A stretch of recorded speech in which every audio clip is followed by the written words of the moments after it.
And pleasant good evening, ladies and gentlemen. Welcome to Maritime Matters. Whether you're listening via radio wave on 97.5 FM, via the internet, FM radio app, or via cable Bahamas channel 951, or even BTC Flow, TV channel 606. We appreciate you and we humbly welcome you to our show. We now encourage you to check out our YouTube page, Maritime Matters Bahamas. Here you can listen to all of our previous shows at your own leisure. So feel free to hit us up on our YouTube page, Maritime Matters Bahamas. Kind greetings to all of you for listening in. I am Captain Glenn Bain. This is the last Tuesday of the month, folks. So that means it's a show with no guests. You're stuck with me tonight, and we're going to boogie on down with this one. So we got another show of legislative discussions. This is show number 22. Our show tonight centers around the Bahamas legislation on merchant shipping. The responsibilities of the Bahamas Maritime Authority. Let's discuss why the BMA headquarters is not in our capital city, Nassau. Why is local maritime safety and pollution prevention not being applied within our country as mandated by the Bahamas Maritime Authority Act? Why isn't the Bahamas Maritime Authority expanding and creating maritime opportunities for Bahamians, again, as mandated by the Bahamas Maritime Act? So hold on to your course, folks. Join us on this engaging and most informative maritime matter discussion. We're in for a good ride tonight, and if you hold on, you'll ride the wave with Maritime Matters. Thought I was going to say something else. No. Our sponsors for tonight's show are One-on-One Pharmacy. Listen, people, you want good treatment? Anytime you need medication, check out my little cousin Shantia McBride and her lovely team at One-on-One Pharmacy. Fill your prescription at the store or send your refills via the online site, oneononepharmacy.com. That's oneononepharmacy.com, all one word, all lowercase. The two locations are East Street South and Charles Santos Highway.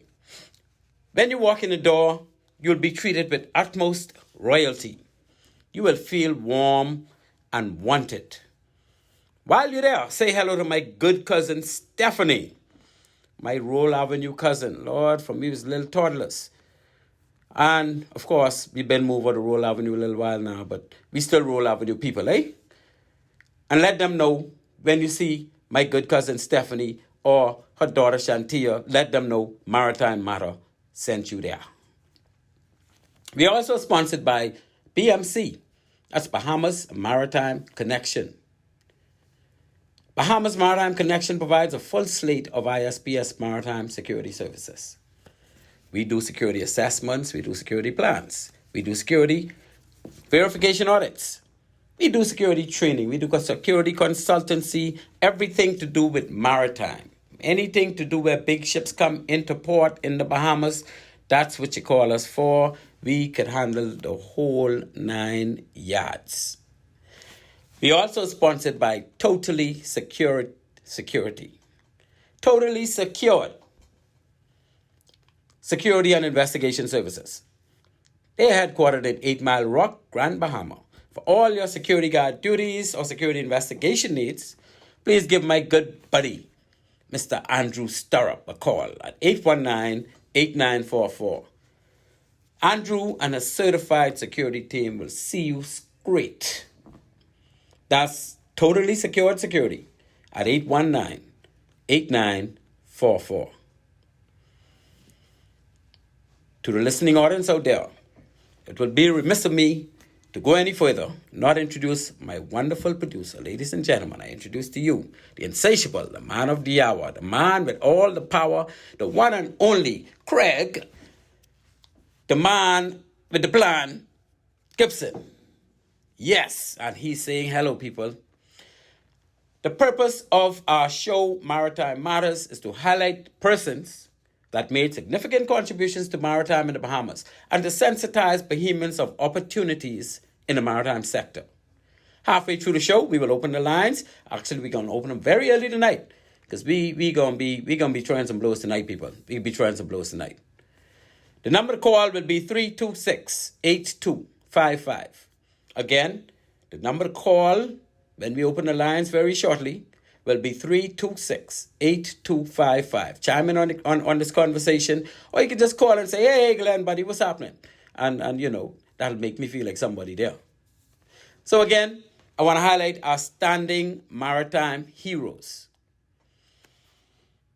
HMBS Flamingo champion skipper, Senior Commander Amos Roll. We used to call him the Führer, and with good reason. Captain of all times. Port Controller Extraordinaire, Mr. Leon Flowers, spent a lifetime in the port department and brought it from way back then to where we are now. Good man that is. Sloop sailing pioneer and champion, the legendary, the one and only, Captain Rolly Gray. Household name, he's gonna Rolly Gray about. Olympic sailing champs. Gold medalists. None other than Sir Derwent Knowles and Cecil Cook. That's our maritime standouts. I'm going to highlight them every time I get an opportunity. And ladies and gentlemen, they are all deceased. May all their souls rest in peace. Okay, current matters in maritime. We got some local stuff going on. But, you know, I don't know. I don't think I want to get too much into that. One of the local things we get going on is this yacht. You know, the rich people bringing in yachts duty-free. Or we can make it duty-free for people who got big yachts. Only rich people got big yachts. I think I got money and I ain't got no yacht. You need plenty of money to have a yacht. So if we can bring in pleasure yachts duty-free, a lot of people seem to have a problem with that. And I gotta say, I'm with the pack. Why should they bring things in duty-free and we can't? We who could afford with a little furniture, my bedroom set can't be duty-free, but a big yacht could be duty-free. I think something wrong with that. But anyway, this ain't no political show. I ain't getting in politics. That's my, 5 cents on that one. Ukraine. The Russian invasion continues. Ain't that much change. Like I say, I think the next target for Russia will be Kharkiv, which is midway between the north central and northeast. I think they're going to do Kharkiv, although they send in some warning shots into Kiev. I don't think their intention is to hit Kiev before they hit Kharkiv. They're going to take over half of Ukraine before they try to go back into Kiev. But we know at the end of the day, Russia will reign supreme in Ukraine. That's the way I see it. I ain't changing that unless something changed that I don't know about at this point. We talked last week also about the Disney Wish. Her maiden arrival to Port Canaveral was last week, and her maiden voyage with passengers is set for the 14th of July. She's going to be doing Bahamas cruises. Most likely that's Nassau and, of course, Castaway Cay. And eventually, when the lighthouse point is ready in Saudi Lutra, of course, I'm sure she'd be going to that lighthouse. That would be the third stop. And that's 3 stops in the Bahamas. Can you imagine that? We already have 3, or we will have 3 cruise stops just for the Disney. And I can tell all of you that, you know, that port in Bimini, that carrying on. Ships are coming in there almost daily. And I can tell you when it's all said and done, sometimes they have ships out there waiting to come in. Because they intend now to expand it so they can take 2 ships at a time. Because there's a big demand. Beautiful. Bimini is so beautiful. And the stop is so close. It's just outside the mouth of Florida, where the 2 largest cruise ship ports in the world. That's Port Everglades up in Fort Lauderdale there. and Port of Miami. They're the two largest in the world for cruise ships. So as they leave there, it's hard for them to go anywhere and not see Bimini. Because Bimini is that close. And Bimini is that beautiful. So a lot of them going to want to come there. Well, of course, you got MSC, have their port at Ocean Key. Now, if they could do Ocean Key and then do Bimini as well, they're two very close ports. They ain't got buying much fuel. They can stay overnight like they going somewhere, they ain't going nowhere, and just come in from one to the next day. And a lot of private cruise ship ports can utilize Bimini as well as one of those ports they can stop in. So hats off to Bimini, Resort World. You're doing big things. Continue doing it. I give a shout out to my boy Mike. I think Mike coming in tomorrow. Mike, we got to get together and have one or two, man. My boy Michael Wilson. He's doing big things down there with security, port security, down there in Bimini. Now, the U.S. Coast Guard has a female in charge. History has been made, people. Admiral Linda Fagan has taken over the helm of the U.S. Coast Guard as Commandant, the first female ever. You know the U.S. Coast Guard is huge. They're on the East Coast, they're on the West Coast, but they ain't got no North and South Coast, but they got kind of a little South Coast down there in the Gulf. Well, she got all that covered. And I'm sure if she was selected to be the Commandant, she got it going on. She was commissioned as an officer way back in 1985. So that means I seen here, I was commissioned back in 81. Actually 82. Well, or was it 83? I don't know, but I know I was commissioned before 85. At which time the U.S. Coast Guard Academy only had 8% females. Today, there's a whopping 40% female of the officers in training. So at the U.S. Coast Guard in Connecticut, U.S. Coast Guard Academy, 4 out of every 10 persons in training are females. What a big jump from those days back in the day. But you know, we had the day of the Women in Maritime Day sometime earlier this month. So I got to keep talking about this one, at least until the month roll out, eh? At West Point, that's where they trained to be in the Army. They got, 24% of their officers in training are females. 1 out of every 4. Not bad, eh? The Air Force, people training to be pilots, to fly those F-16, F-32s and that type of thing. 28% of them are females. So that's almost 3 of every 10. Same thing with the Navy. People who want to be captains and engineers on board ships. The Navy got 28% of people in training are females. Again, that's about 3 out of every 10. So women are doing big things in maritime, people. Big things in maritime. We got women now in charge of cruise ships as captain of cruise ships. And from that time, and we got a Bahamian young lady, I understand, well on her way, and she wants to go all the way. So I encourage her to continue, and someday we'll have our first, not only female cruise ship captain, but first cruise ship captain the Bahamas would have ever had. So, as this month is held, the Women in Maritime Day, we see that in the U.S. Armed Forces, big things are going on. Not to mention that we saw the Chief of Staff of the Jamaican Armed Forces, the Jamaican Defense Force, Rear Admiral Antoinette Wims Gorman. She took the helm earlier this year. And she would have been the first female in history to take the helm of a military operation, not only in Jamaica, in this entire region. I think I want to say the entire world, but I wouldn't go that far. But it could be possible. But certainly in this entire region, she's the first female, because you can remember the U.S. Coast Guard is not quite military. It's just semi-military. But again, she would have taken the helm ahead of Admiral Fagan. So she would have still been the first female. So I say Antoinette Wims Gorman, you're doing big things. She's a good friend of mine. We did some training back in the day. Beautiful lady. And she, I can tell you that she deserves every ounce of being the person in charge of the Jamaican Armed Forces. Are we getting any closer to taking over for female officers or female personnel taking over the helms of the Royal Bahamas Defense Force? We're getting closer all the time, people. And at some point, I think it will happen.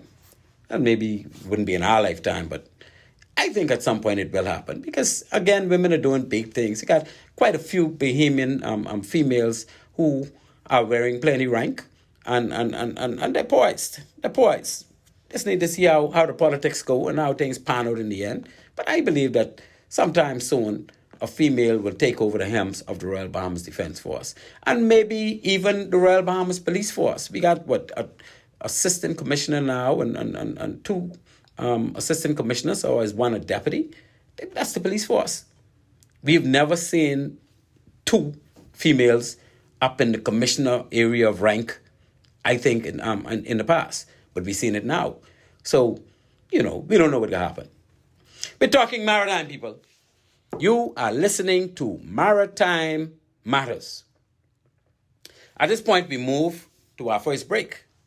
And when we return, we will return with what we're going to do with the Bahamas Maritime Authority as far as their responsibilities to us, the Bahamian people, and their mandates that, in my opinion, quite a bit of it is not being met. Mind you, they're doing a good job registering those ships, but we need them to do a little more. We need them to do big more when it comes to Bahamians and Bahamian vessels.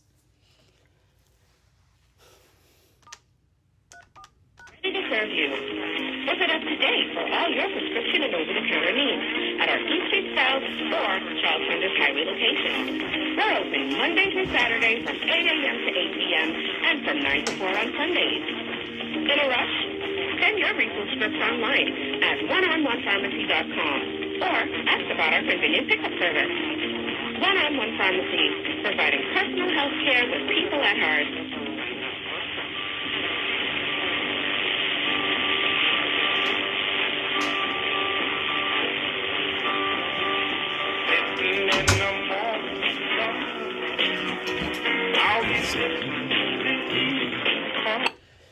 And ladies and gentlemen, welcome back. Welcome back to Maritime Matters. At this point, we're going to just open the lines.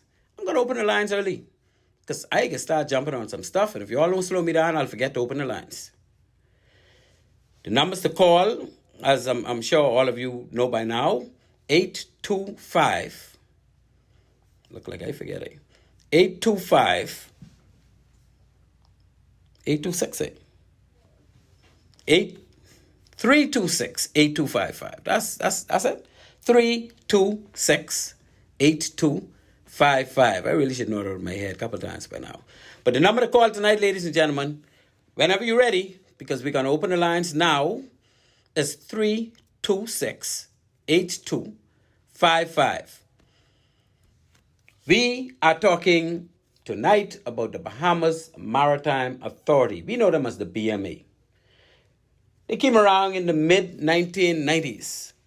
Oh, we got a caller. Wow, this is going to be good. Caller, you on the line, please. Welcome to Maritime Matters. Good afternoon, Captain Ben. Good afternoon, my dear. That date would be the 1st of July, 1995. Which date is that? The date that the Bahamas Maritime Authority Act was established. Oh, I don't know. I mentioned a date for the Bahamas Maritime Authority Act, but thank you very much. That is indeed, I said the mid-90s. Now you say 1995? Yes, sir. 1st of July. Is that smack in the middle of the 90s? Pardon me? Is that not smack in the middle of the 90s? Yes. Okay, so I was kind of right on that. Yes. Well, thank you. I had a comment to make about the Bahamas Maritime Authority and what they're actually supposed to be doing in this country. And as far as there's a big confusion whenever there's an incident or there's a problem, the ministries, the government usually say that the Bahamas Maritime Authority is investigating it. They're waiting on a report from the Bahamas Maritime Authority. But I think there's a big confusion in this Bahamas over what the Bahamas Maritime Authority is and what the responsibility is. Because if you look at the Ministry of Transport, out of that ministry, there are two authorities. I don't see that in any other ministry.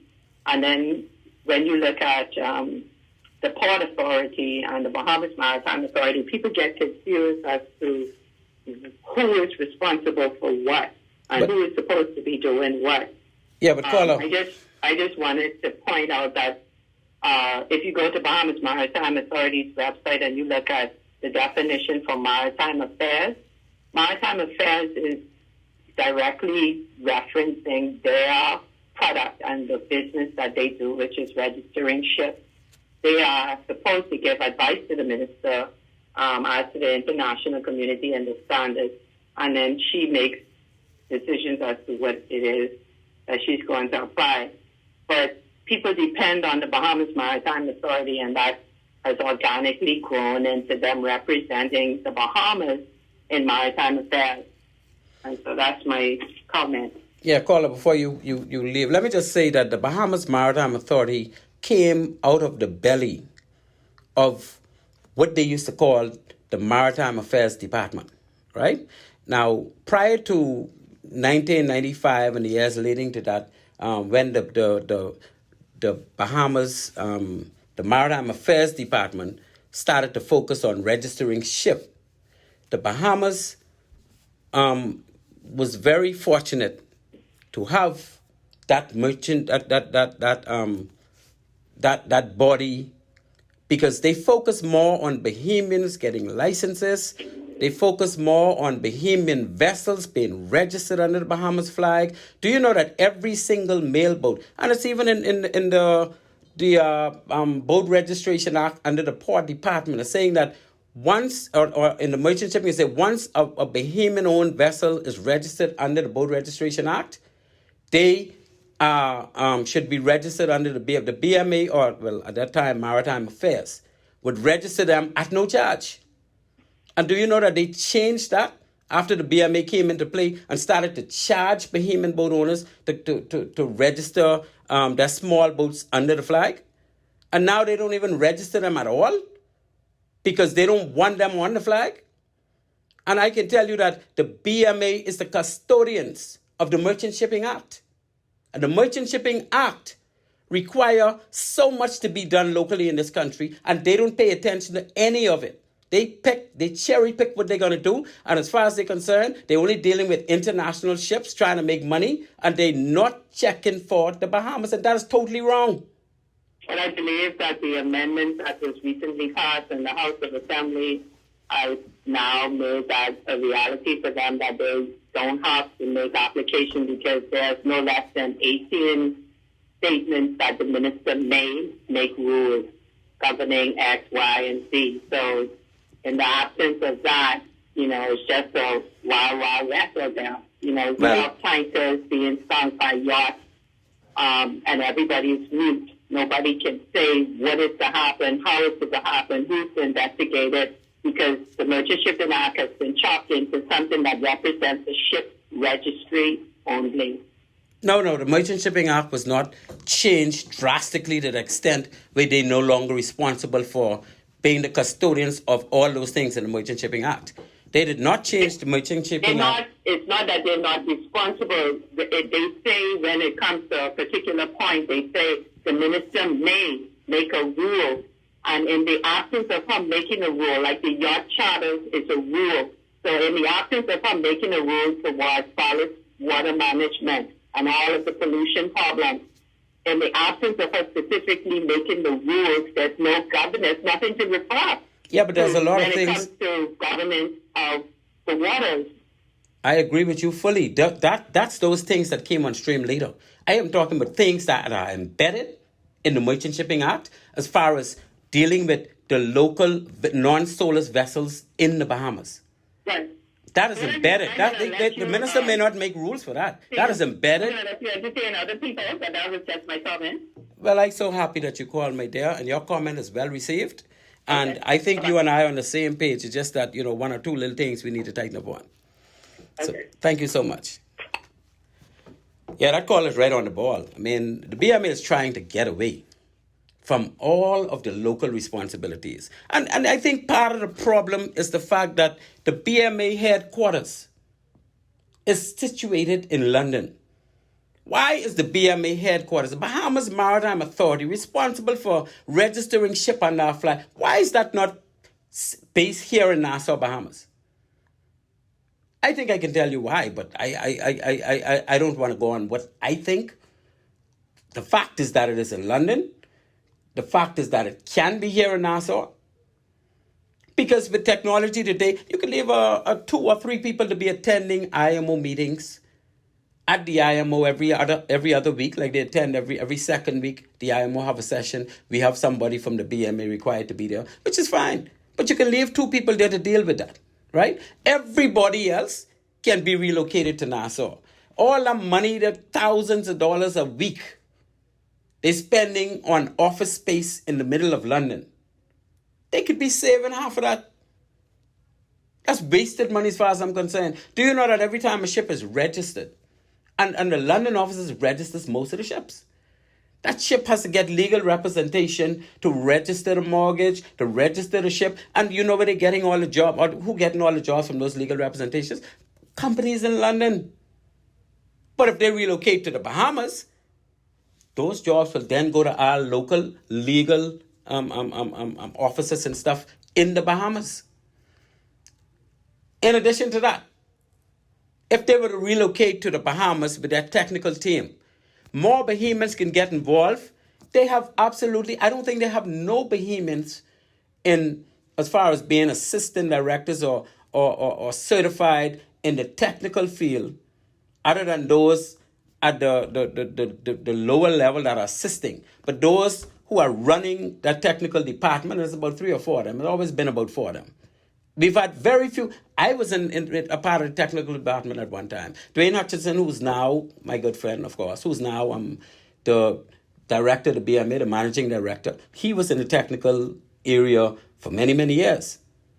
We've had 1 or 2 others, and I don't care to call a name right here now, but 1 or 2 others that passed through the technical department. But that's not enough. Do you know that before the BMA started, as indicated by my previous caller, by my caller, on the 1st of July, 1995, there was a survey done, and I have a copy of that survey, so I can talk about this facts.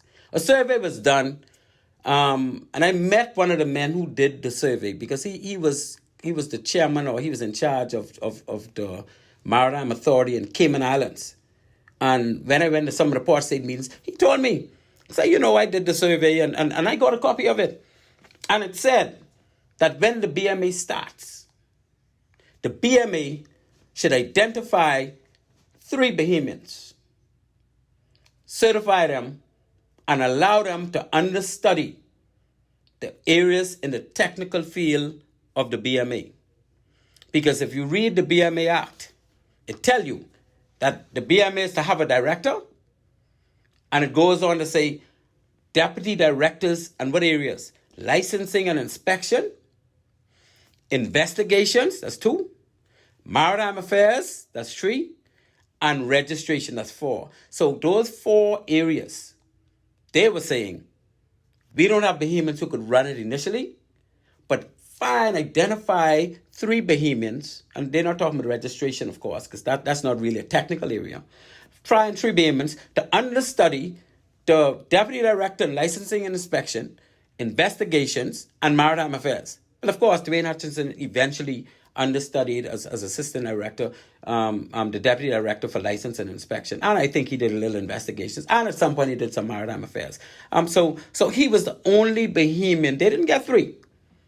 And when I first met Captain Hutchinson in London, I went to visit the BMA.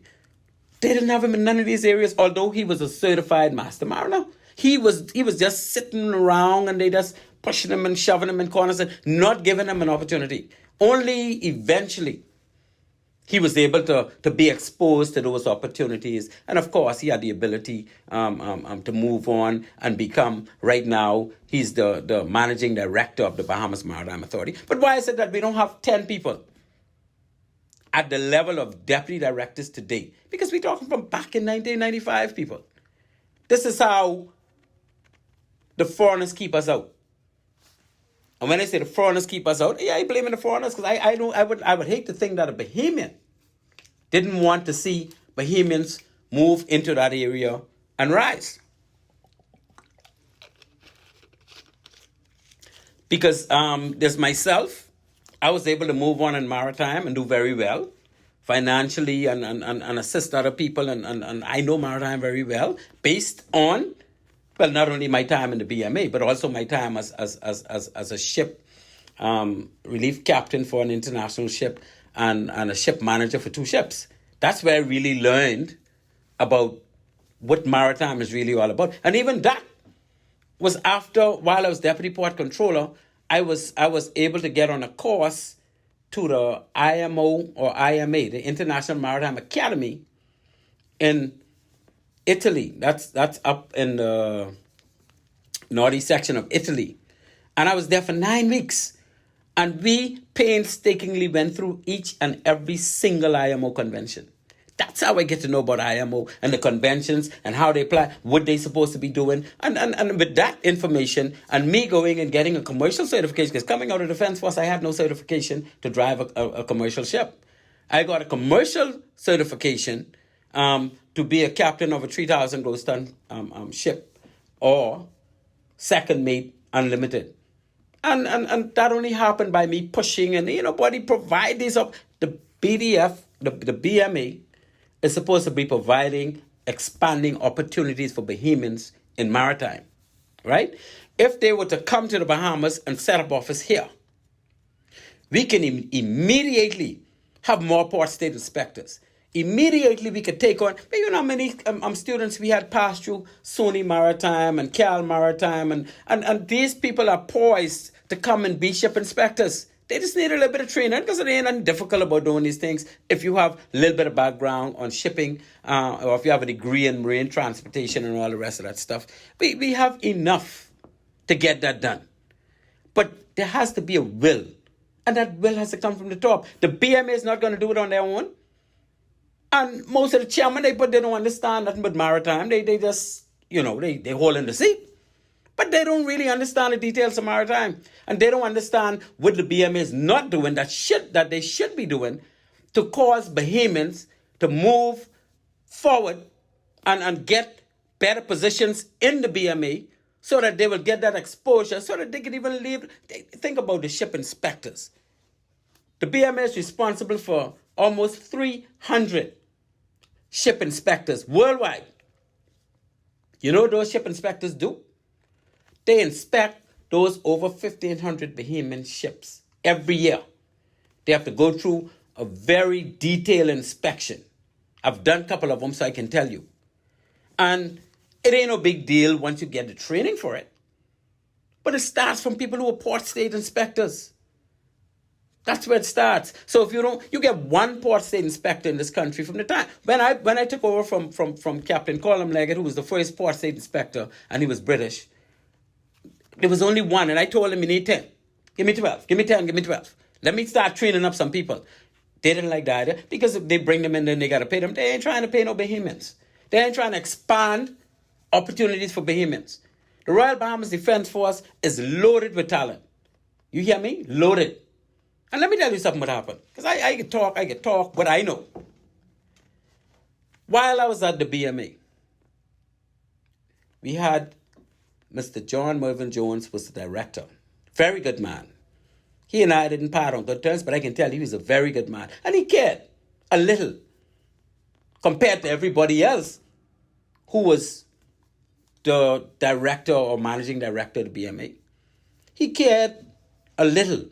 What Mr. John Mervyn Jones wanted to do, he wanted for 2 Defense Force officers to be permanently based in London on a rotational basis, 6-month rotation, or even, no, he said 2 years rotation.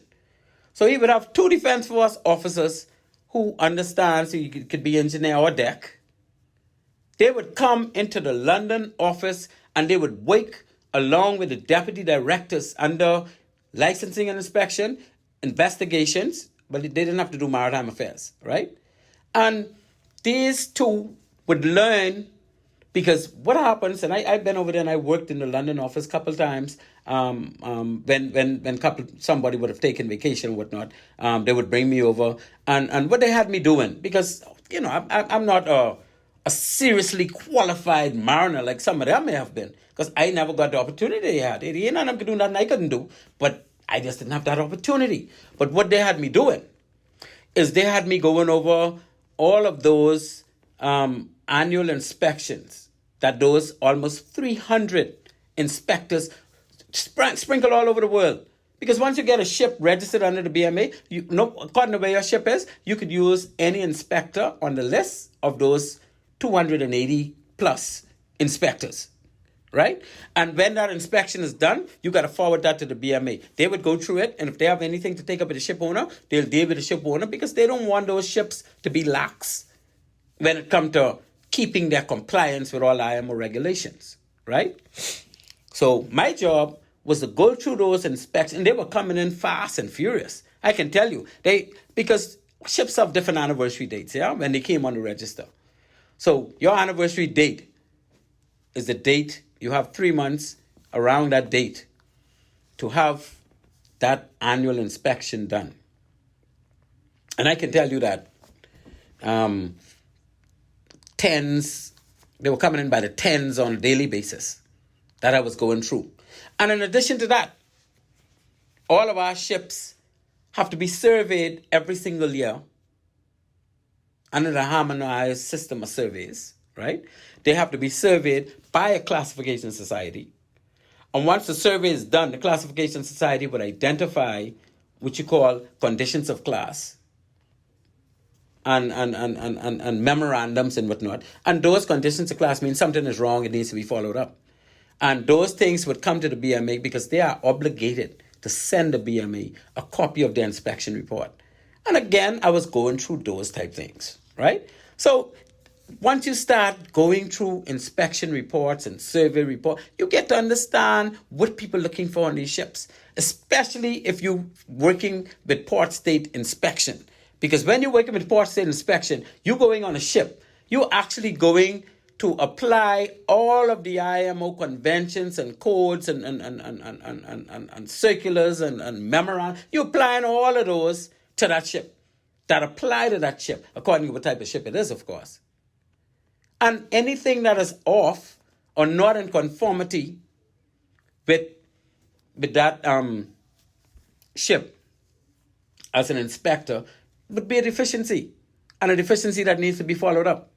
And when class is going on board to do their surveys, again, they would have conditions of class. And plus, those ships have to be audited for safety and for security. And the safety audit, that basically combs the ship from the documents. And I can tell you about doing audits because I do them all the time, even on port facilities. But I've done ship audits. And I can tell you that's a lot of work, but usually something comes up wrong. Then you have non-conformities based on something being wrong in that audit. And they need to be followed up. They got up to 3 months to get it sorted out. So ships are going through a lot. And people in the Defense Force, if we had those 2 Defense Force officers going through on a 6-month or 2-year, it could be annual rotation, eventually you would have a big number of Defense Force officers who understands maritime. And I mean understand maritime to the extent where if they have to go on a ship. I remember one time when I joined the Defense Force in 81, came back in 82. And I think it was 83. It could have been 83. I think when Telus Bethel came back to take over the Inagua. I was still on the Inagua. And Telus told us we got aboard the ship. We were by Kisal, and there was a big bulk carrier, Russian, anchored off Kisal. Obviously, they were waiting to go into Cuba or whatever the case may have been back then, right? And you know what they did? We went on board that ship, me and it was like 3 of us. And of course, they lowered the pilot ladder for us to climb up because the ship was way up in there. I mean, the little dinghy we was on was like a dot to that ship. Ship was way... So we climbed to the top, and when we went over, well, of course, we had to let them hold our gun. I ain't even supposed to talk this, but we had to let them hold our gun so we could climb over the side and get on the ship. And then, of course, we yuck our gun back like we in charge, right? And they took us straight into this officer's the captain's cabin area, right? Where anytime the ship is being inspected, they lay out all the documents. And they bought these documents. I saw these bunch of certificates. At the time, I didn't have a clue what I was looking at. I mean, I know now. But those documents were the International Safety Radio Certificate, the International Safety Equipment Certificate, the Load Line Certificate, the Tonnage Certificate, the International Hull Safety Certificate. And I know because when I did port state inspections, I had to learn about all these certificates. I had to learn what to look for, make sure they were valid, and all the rest of that. So I knew because by the time I started to see them again, I was a port state inspector. I had already been a ship manager where I had to make sure the ships I was managing had all those certificates, where I would call in class to do service and watch them do it and assist them in what they need. And as a relief captain, sometimes I came under the scrutiny of when class came to do their survey, or when a port inspector come on board the ship in the U.S., Coast Guard or whoever, to inspect the ship. So I was quite aware of what these certificates are now. But when I went on board that Russian ship, the only thing I could remember is they give us these bunch of stuff. They even ain't taking. We come there to check to see if they got any drugs and whatnot. Because that's the only thing we know about in the Defense Force about patrolling. Come to see if we got any drugs, any illegal immigrants or stowaways, or any fish that ain't belong. You ain't supposed to have that came in our waters. So that's what I thought I was getting on board the ship for. And they bring all these certificates and me and the captain and I'm talking because he could speak a little English. And of course, they break out a couple bottles of Stoli. So, I ain't tell you what we do with the Stoli, but boy, we had fun. And so all I'm saying is a Defense Force officer at sea, if that Defense Force officer at sea has the knowledge of what certificates ships should carry, because he did a 1-year stint in the BMA in London, or even in Nassau, or even in the port department. You know the current Commodore King, the commander of the Defense Force, he was port controller for 1.5 years, 2.5 years, however time. But while he was port controller, he was able to understand what the port department does. What are they looking for? Because most people in the Defense Force don't have a clue. They don't understand. They don't realize that when they go on board any vessel in the Bahamas, they should have either a boat registration or registration under the Water Ski and Motorboat Control Act. While I was at the port, I wanted to go and do presentations to the Defense Force personnel, especially those officers taking ships at sea, so that they could be a part of our enforcement in the port department. So to make sure, because I didn't know when I was in the Defense Force what to look for, what the port department required, what the port department mandate was, and what these vessel owners' mandate was. So I never asked for let me see a boat registration certificate. Let me see your boat registration under water motorboat control and know the difference. I wasn't able to do it. So the bottom line is, in my opinion, most Defense Force personnel would not know what to look for from a BMA perspective or from a port department perspective. We know from a customs perspective, we know from an immigration perspective, and we know from a fisheries perspective to a greater extent what to look for when we get on board a vessel. But we could expand that some more by knowing what to look for. Am I rowing? No, they tell me I'm rowing, so I good. So what's the job? What's the purpose of the Bahamas Maritime Authority? First of all, the Bahamas Maritime Authority, it's really an international maritime administration. And what is a maritime administration? A maritime administration is an entity that registers ships under a particular country. So for the Bahamas Maritime Authority, or the BMA, is our flag administrator. They call it flag administration because you're basically flagging that ship. And once a ship is flagged and have a current or valid registration from a country that belongs to the IMO, and they have like 170 plus countries that make up the IMO, then that ship has the ability to go anywhere in the world to do trade, to carry stuff, to pick up stuff, and all the rest of it. So The reason why the Bahamas Maritime Authority has so many ships, because we got over 1,500 huge, large international ships that go all over. Most of them never ever come to the Bahamas. So anybody out there thinking, oh, when we register ships, they could come to the Bahamas. They never, at least 90% of them never ever come to the Bahamas. Okay? Less than 10% of them would be coming to the Bahamas. And that's being modest. Right? I given them a little more than they really have. So what the administration does is they register a ship. And the first thing the custom officer wants everywhere in the world when a ship comes in is a copy of your registration. They need to see your ship registration, and it needs to be valid. Otherwise, they're not going to clear your ship. And once you give that ship a registration from your country, once that administration flags that ship, of course, there's a procedure where the ship have to be registered, the mortgage have to be registered, all the rest of that. I don't know all the details about that. My good friend Katie Clark, I'm sure she does that every day. She could tell us how that go.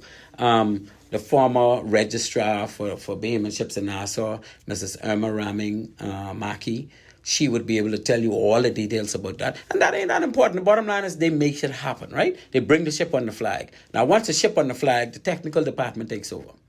Why the technical department takes over? Because they don't want that ship operating in an unsafe way or in a way where they're polluting the environment. Two things the IMO is really responsible for. Making sure those ships are not polluting the seas, because, maritime, we got over 50,000 ships out there operating on a daily basis doing trade worldwide. And if they pump their oil in the sea, the waste oil, after they change the oil in the engine, or they pump all their black water and gray water and put all that into the sea will not be any good for the fish and any good for nobody. We wouldn't even have good clean water swimming, eh? So for that reason, the IMO is responsible, the International Maritime Organization is responsible for ensuring that any ships that want to do trade out there have to be registered by one of the IMO countries, and there's over 170 of them, like I said, right? So that's easy. You could find all kinds of countries to register under. Now, once that country register your ship, that country is responsible for ensuring that that ship is operating in a safe way, as far as making sure the people on board are safe, they get the proper food to eat, and the safety equipment are maintained. The ships are dry docked on a regular basis. So it's that safety issue that comes under SOLAS. The load line is intact. The radios are surveyed on time, and they could always the radios are not going to go bad on them. So these are things that the administration that registered that ship is supposed to ensure. In addition to that, under the MARPOL, they ensure that those ships are not polluting the marine life. The maritime is not polluting marine. See, everything above the water, above the ocean is maritime. Man make that. Everything below the water is marine life. Down to the reef, down to the plants, the planktons, the small fish, the big fish, everything under there could be impacted by those 50,000 ships on top of the water going around the world. So the IMO wants administrations to make sure if you register a ship, you are responsible for ensuring that ship you registered is not going out there unsafe, and they're not going out there polluting the waters. And that's the sole crux reason. And that's the reason why when I was in the BMA, my job was basically to go over the surveys that all the classification societies are sending into the BMA for those 1,500 plus ships, and the flag state inspection reports. The annual inspection by the flag state inspectors, their reports, you go through them with a fine-tooth comb, and you're following up. And then you send in the owners emails and messages saying, look, your inspection is done. You have 6 deficiencies. Please advise us on when you're going to have them done. Give me a schedule as when you have each one done. And they got to come back to you and tell you when you have them done. And when they have them done, they're supposed to advise, and you get another inspector to go on and verify them and all the rest of that. And that's how administrations kind of control their ships, because You inspect them, you put them through a thorough inspection every year. And if they don't pass that inspection, then you pull your registration off and they wouldn't be able to do trade. And that's how it works. In a similar way, those same ships that are registered under the Bahamas flag, that are going worldwide doing trade, they can be inspected at any time by what they call a port state inspector. Because every major country in the world, or all those IMO countries, are obligated to have port state inspectors that come on your ship unannounced. And they go through your ship and they inspect that ship. That port state inspection calls for, first of all, you check all the documents, you check all the certificates, all the crew licenses, all the documents that ship's supposed to carry. You check to make sure everything is valid and up to date. Any certificate that is not valid, that's enough reason for you to detain that ship. That ship should not be allowed to leave that port until such time as they get the classification society on board and update that certificate. And that's another one. Once you have a detention by a foreign country, that's a mark against your flag. So the Bahamas Maritime Authority is very good recently with not having hardly any detentions. They may have less than 5 a year because they put plenty pressure on the ships, and they be not taking on old ships with giving you plenty problems no more and all the rest of it. So they clean up the registration very well. And I must give credit to the former managing director, former Commodore Davy Roll. He did a very good job of cleaning up that register. And of course, Captain Hutchinson is continuing and keeping it really clean. But that's the international register. What I give them sticks for is they're not checking for the local ships in the Bahamas that they comply with any kind of regulations. And we could talk about that in a little more details. Let me just give you the composition of the BMA. Right? And what happened? Ain't nobody calling. You're all scared to call it.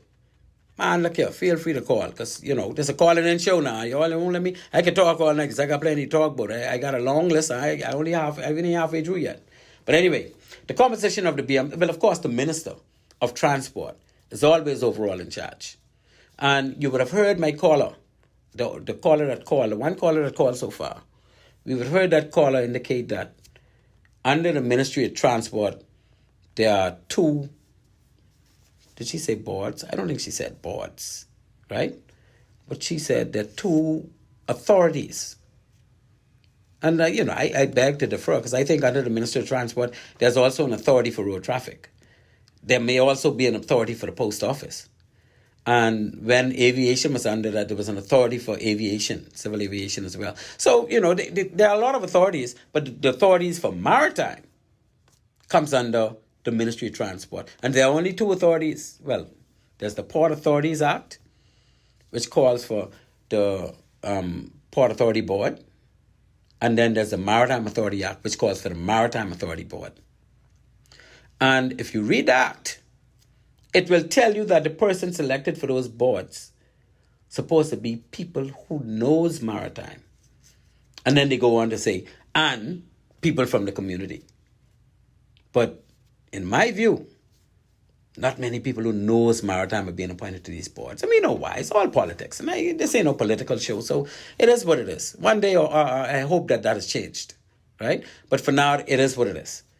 Now, the board consists of a chairman that reports directly to the minister, a deputy chairman, and 5 board members. So we got 7 in total. That's the chairman, the deputy chairman, and 5 board members.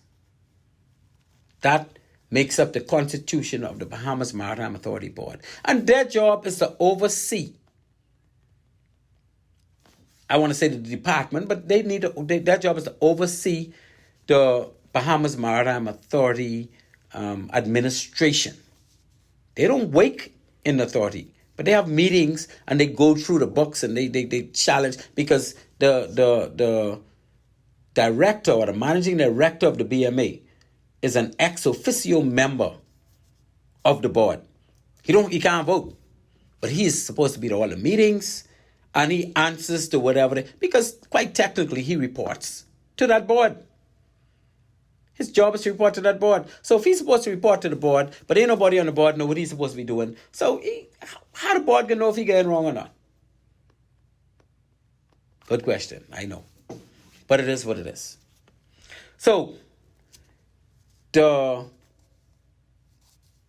actual Bahamas Maritime Authority administration, according to the Bahamas Maritime Authority Act, is supposed to have a director.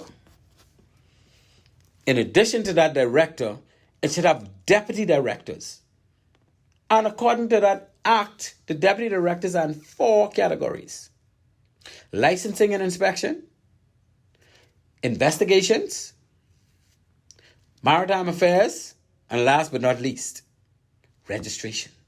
You know why registration lasts? Because it's non-technical. These are only the registrars that bring ships onto the flag, and there's a procedure for that. And once the ship is on the flag, it's turned over to the technical department, where you have your licensing and inspection being the biggest of those 3. Investigations, basically, they just follow up on when you have casualties on any of your ships. They need to go out and or ensure that somebody goes out there and conducts an investigation and puts up, because it becomes legal. You want to make sure the BMA is not getting sued for anything and all the rest of that good stuff. When you have casualties, you have to have an investigation department. That's why that's so important. And then the Maritime Affairs Department, those are the people that goes in and out of the IMO. Every other week, there's a session going on about something, and they make contribution. And we also have somebody from the Ship Owners Association, because with all those ships on our flags, we have a contingent called the Ship Owners Association. Those are people who own the ships. They get together and vote as to who could be the chairman of that association. And they have a representative. They used to. I don't know if they still do, but I would think that they do. That goes to the IMO, takes notes on what's going on, and keep them informed. And that information also comes to the BMA on an ongoing basis. So that's the way we keep up with what's going on with the IMO. That's the way we have a little influence as far as having a say in what the IMO is doing with these ships. Because, of course, we're number 1 in the world with cruise ships. The Bahamas Maritime Authority have more cruise ships flying the Bahamas flag than any other country in the world. So while we're not number 1 overall with ships, well, we're still in the top 10. I think we're down to 7 or 8. One time ago, we used to be number 3, then number 4. And then we keep going down because we threw off a lot of ships that were causing us problems. The older ships, and like I said, they cleaned up the register, which was good. And I applaud that. But in addition to that, we made the flag even smaller. And then we had other administrations coming in that were very aggressive in trying to seek ships out, and they took some of our ships. And, that's the name of the game. We're going to take somebody else's ship eventually, and then the ships keep bouncing about. But we have our share. I think we have more than our share. As a matter of fact, we're paying too much attention to those international ships, and while doing so, ignoring the domestic operations or maritime operations in the Bahamas. So, what is the function of the BMA? I got a long list of stuff here. Actually, only 8 things, but you can break them down. Let me just reel them off before I go to the break. And when we come back, we'll break them down, right? The function of the BMA. Number 1, to promote, facilitate, and encourage the development of ship registration and maritime administration of the Bahamas. That's number 1. I'll read it again. To promote, facilitate, and encourage the development of ship registration and maritime administration of the Bahamas. Number 2, this is a serious one. Number 2 says to regulate, control, and administer all matters related to merchant shipping as provided for under the Merchant Shipping Act or any other law. And we have other laws. We have the Port Authorities Act. We have the Boat Registration Act. We have the Waterboat and Motor Control Act, which deals with merchant shipping? Well, to some extent, right? So I'll read that again. Number 2 says regulate, control, and administer all matters related to merchant shipping as provided for under the Merchant Shipping Act or any other law. Can I say any other act? But acts is law. Any other law. Number 3. Number 3 says to collect all registration fees. Boy, this, make sure I get that. That's the main thing they focus on. You sure that number 1? Collect all registration fees, annual fees, and other monies payable under the Merchant Shipping Act or any other related law, which is fine. I mean, you need to get your money, right? You got your stuff, you got your thing going on. Let's make some money. And, you know, they make more money of annual fees than anything else when they bring in a ship on the register. But, of course, that's a lot of work. But once that ship is on the register, every year, around the time of the anniversary, they got to pay the annual fees. Otherwise, they get kicked off the register. Eh? So that's how they make money, mainly by annual fees. And, of course, fees for licenses and inspections and that type of thing that the BMA would need to do, or if they have to issue certain certification and that type of thing. So, yeah, that's how they roll with that. Number 4, to participate in international organizations. And the only main one they participate in is the International Maritime Organization, the IMO, right? So to participate in international organizations and other meetings dealing with maritime-related matters. And I got a list of stuff. We could talk about that, but we could do that after the break. Number 5, to carry out, operate, and participate in any maritime project.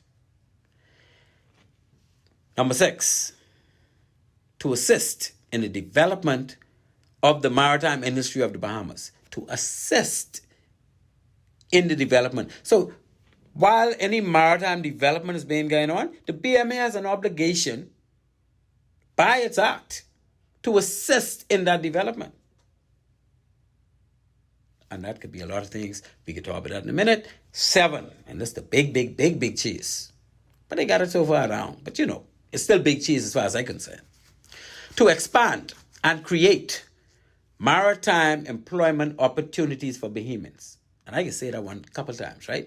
Expand and create maritime employment opportunities for Bahamians. When has the BMA did that? When did they create a maritime employment opportunity for BMA? Except if they come in the wake of the BMA. But that ain't what they're talking about. The BMA is supposed to do that for other entities outside of the BMA. Expand and create maritime employment opportunities for Bahamians. It's a lot to talk about that. Number 8, final. Then we go to our break. To advise government on any matter relating to merchant shipping. So the BMA is the maritime advisor to the government, mainly to the Minister of Transport, and if necessary, to the cabinet, right? But they advise government on any matter relating to merchant shipping, marine pollution prevention, and control. So anything to do with oil spills around the world from our ships, or even within the Bahamas, they're the people that's supposed to be advising the minister and the cabinet, eh? And they go on to say on any other matter relating to its functions and duties. So number 8 says to advise government on any matter relating to merchant shipping, maritime or marine pollution prevention and control, and on any other matter relating to its functions and duties. So any one of those other things you say, they have to advise the politicians. That's how that go. So yeah, we moved to our break, and we'll be back very shortly. Our friendly staff is ready to serve you. Visit us today for all your prescription and over-the-counter needs at our East Street South or Charles Sanders Highway locations. We're open Monday through Saturday from 8 a.m. to 8 p.m. and from 9 to 4 on Sundays. In a rush? Send your refill scripts online at oneononepharmacy.com or ask about our convenient pickup service. One-on-One Pharmacy, providing personal health care with people at heart.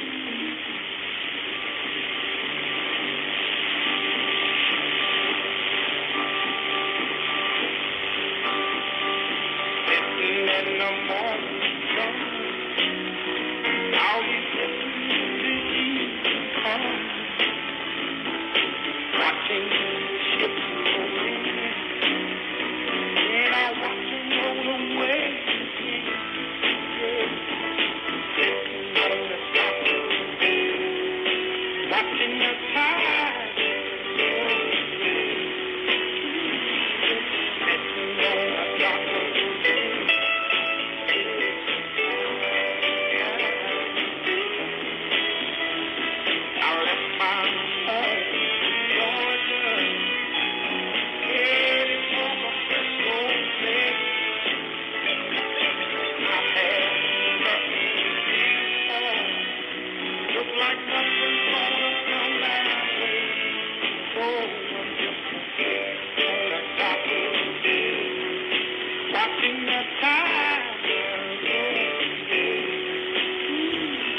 All right, people, we are back and we are dissecting the Bahamas Maritime Authority. I don't know how come I get no calls, but look, we can just keep rolling. Let's keep rolling. Now I just listed 8 functions of the BMA based on the Bahamas Maritime Authority Act. This the law saying they're supposed to do these things. This ain't Glenn Bain. Glenn Bain saying that too. But the law require that they do these things. And I think I'll skip number 1. Hey, my boy Herbie. Herbie, what happened? You ain't listening tonight, eh? Because I know you supposed to be in on this thing, man. Anyway, I ain't talking bad, but my boy, that's my dog. The first thing they have here is to promote, facilitate, and encourage the development of ship registration and maritime administration of the Bahamas. And they did a good job at that. They expanded that. I mean, when they first started in 1995, they probably had less than 100 ships on the, well, maybe more. I guess somebody like Mrs. Irma Raming Maki would be one of the few people still around that would know exactly how much ships they had on the flag when they made that transition from the Maritime Affairs Department to the Bahamas Maritime Authority in 1995. And I'm sure my good friend Miss Katie Clark, who's the current registrar for ships in Nassau, may also have a good idea, if not definite idea, how much ships we had on the flag when we made that transition. And what about Pat? My girl, Patricia Pinder. Pat may know and all. That's my buddy. Okay. So the first thing is to promote, facilitate, and encourage the development of ship registration and maritime administration of the Bahamas. The second thing here, and I got a couple points to this. Oh, I hope that's what you call and see somebody call. I glad you called. Let's talk about this thing, man. Good evening, caller. Maritime Matters. Thank you for calling. Man, stop calling me out. Calling me out on the radio, man. I don't want you getting shy, man. You gotta do. Well, you supposed to have my back, man. Where you was? I have your back. Well, let me help out, man. Let me rest my voice for 2 minutes. I'm somewhere.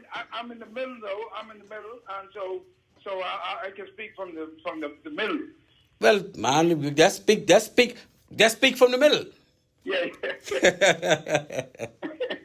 Yeah, interesting conversation, Glenn. I appreciate the show, and you're absolutely correct. The BMA, one of the BMA's responsibilities is to create opportunities for Bahamians in the maritime sector. To give the BMA credit, there have been in recent times, it appears as though there have been some movement towards that direction. There have been some scholarships given out through the BMA, and so that is positive. And I can tell you, when it came, and I like the point that you made concerning the ship inspectors, because I too, like you, would have advanced in the past a proposal to have Defense Force Marines trained in port state control. Of course, it didn't happen. And I think it has to do a lot with personalities,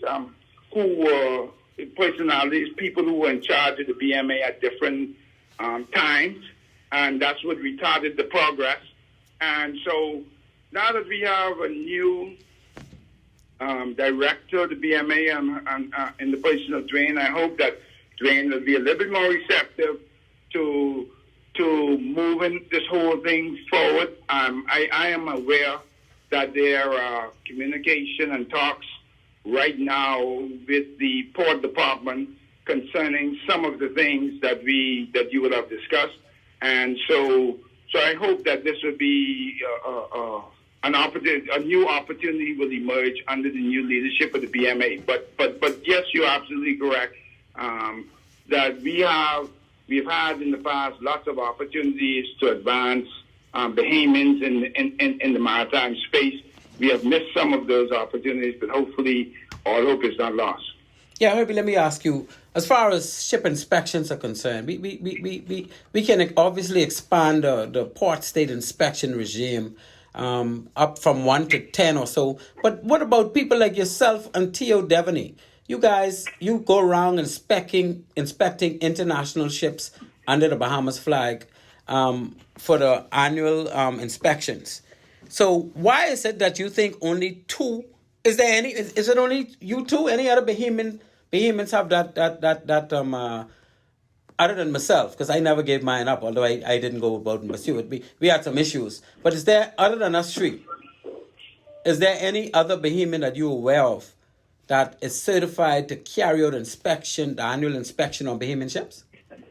To the best of my knowledge, Tio and I are the only two Bahamians who have been given ANI status, approved nautical inspector status. But you all got your own after me, but I know it's us three. Don't try to cut me out. I had my alarm before you all. Yeah, okay.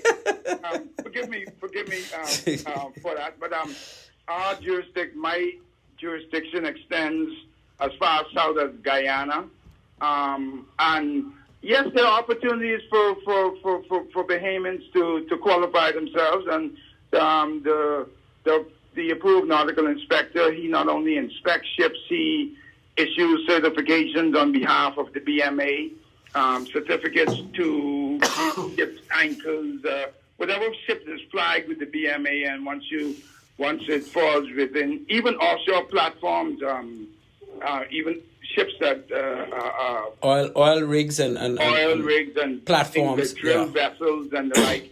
Right. Of course, we also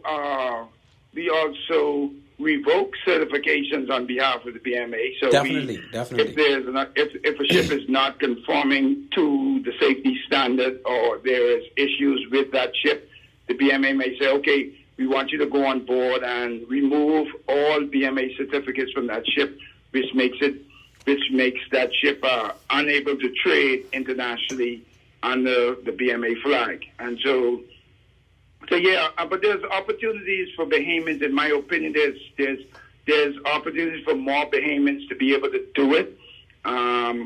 There is an inspection regime that consists of hundreds of inspectors worldwide. But certainly from the standpoint of us getting locals involved, I fully endorse the whole concept of people being firstly exposed to the maritime arena, the commercial maritime arena. And you're not going to get that exposure unless you get opportunity to work within that sphere. So yes, we need to broaden that. Not that the workload is so onerous or whatever, but if we build in a nation, we have to build a nation. We have to build a very solid base for future generations to build on. Yeah, Herbie, it's myself, you, Theo Devaney. We are all three of us came out of the Defense Force. And I think I can safely say that we were the only three from the Defense Force that got exposure to that level, right? Theo actually worked in the inspection and investigations service area in the BMA for a couple of years. I worked with the BMA as Port State Inspector, and I did some work in the technical area for a couple of years. And I don't think you worked with the BMA directly, but you were exposed to a great extent by going to WMU and by hanging with me, because you've been on a ship a couple of times with me. So what I'm saying is, if we had another 10 Defense Force personnel who had similar exposure, I'm sure we could have had at least 12 Bahamians right now, right, doing annual authorized nautical inspector, the annual inspection. Because suppose I decide I want to live in Europe, but when I go to Europe, I ain't get no job, but I could be an inspector because I'm an inspector here. And if I go to Europe, I should be given priority as a Bahamian to inspect those ships on that side of the world. What's wrong with us trying to get, because if you got almost over 280 inspectors worldwide, what's wrong with qualifying and training up some Bahamians to go take some of those areas? Well, Well, Glenn, I like I said, I fully endorse that notion, and I think there is opportunities there. It's just a matter of us. When I say us, I talk about we as a country and the BMA deciding that is going to be a priority, and I think it ought to be because at the end of the day, we're not getting any younger, and the fleet is not getting any smaller. Correct. By no stretch of the imagination, more and more shipping will always be a global entity, and the ships are increasing and the like.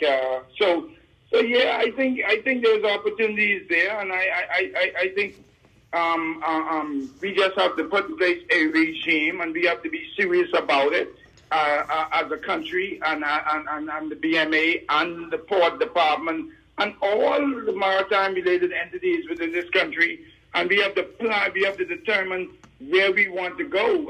We need to know, okay, in 5 years, where we want to be in terms of our inspection, our ability to carry out port state control inspection.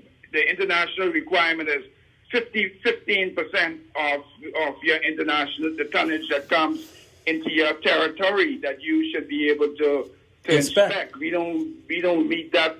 I mean, most countries never meet that. However, we could do a much better job in doing it because right now we have one port state control inspector in the whole country. So, and I remember quite vividly when you was doing the inspection, we went on board several cruise ships. That's right. And they actually were flabbergasted by the fact that, wait a minute, we never was inspected before in the history of us coming here. What makes you two? What's with this? This is a problem. And after everything was explained to them, they eventually accepted it. But that's what we need to be doing. And yes, we have a cadre of young people who could form the basis of us getting started and getting going along that journey and having the more qualified persons doing this job. Yeah, Herbie, I could twist the talk just a bit. I agree with everything you're saying, and we all on the same page most of the time, if not all the time. But I have to mention on the 19th of April, I had my good friend Cardinal Oscar Maboya here with me in studio. Mr. Former Lieutenant Commander David Duncombe. And my understanding is that Dave is going to be laid to rest on Friday. I don't know if you're aware of that. I am now being made aware. I was curious as to when it would happen because I know it's probably going to be a military funeral. Yes. And it's normally during the week. Yes, so it's set for Friday based on my last information. And, I just want to say to his family on air, and I'm sure you was just as close to him as I was, if not closer, because you guys, when we went to England for those 108s, you and him, he was the EXO, and I think you was the NAVO. Certainly, I would like to convey my sincerest condolences to the Duncombe family. David Cardinal, Oscar Maboya Duncombe, and I were very close. We not only served on board several vessels, we went to England to bring back the 108 further, but we also served on board Samana, myself, Dunks, we call him Sir Dunks, and Albert and Bristol. That's right. And then we also served again in 1995 in Haiti with the United Nations peacekeeping mission there in Haiti. That's right. So, he did say on the show that he went to Haiti. Duncombe, Darren Hensfield. Right. And so we were close and we went through plenty of things together. He's a very charismatic guy who actually most people in the defense force, bar none, everybody who knows him knows that he was no nonsense, and they would have the utmost respect for him because he was consistent. And so yeah, he was the guy who helped to chart the way for a lot of Defense Force officers, and he will be sadly missed. Yes, sir. Thank you very much for that input. And I am so glad that he was able to grace and bless the show. In his last couple months of life, I would have never dreamed that he was so close to passing on. But, may his soul rest in peace. And I say to his family, particularly his wife, who I met very briefly, based on him preparing to come on the show. My hat's off to Mr. David Duncombe, and I certainly will be attending in full form his funeral, along with many others that were previously on the Defense Force, and of course those who are still in the Defense Force, because he had made that type of impact on that organization. But Glenn, I just want to remind you, when I joined the Defense Force, David Duncombe was also a former police officer.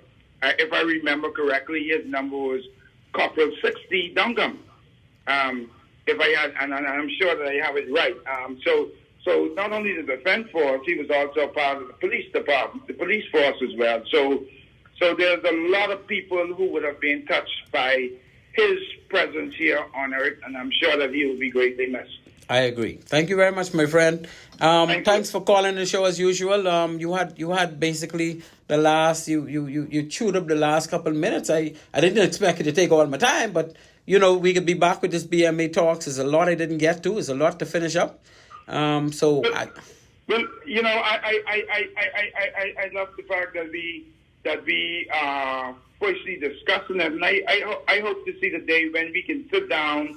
Myself, you, Dwayne, and whoever else will be representing the BMA, and we will look and see whether or not there's an opportunity for us to chart the way forward in improving what we currently have, because there's always room for improvement, and I think we have a long ways to go, and we got to start somewhere, and I think this is the beginning of it. So yes, I look forward to that opportunity in the future.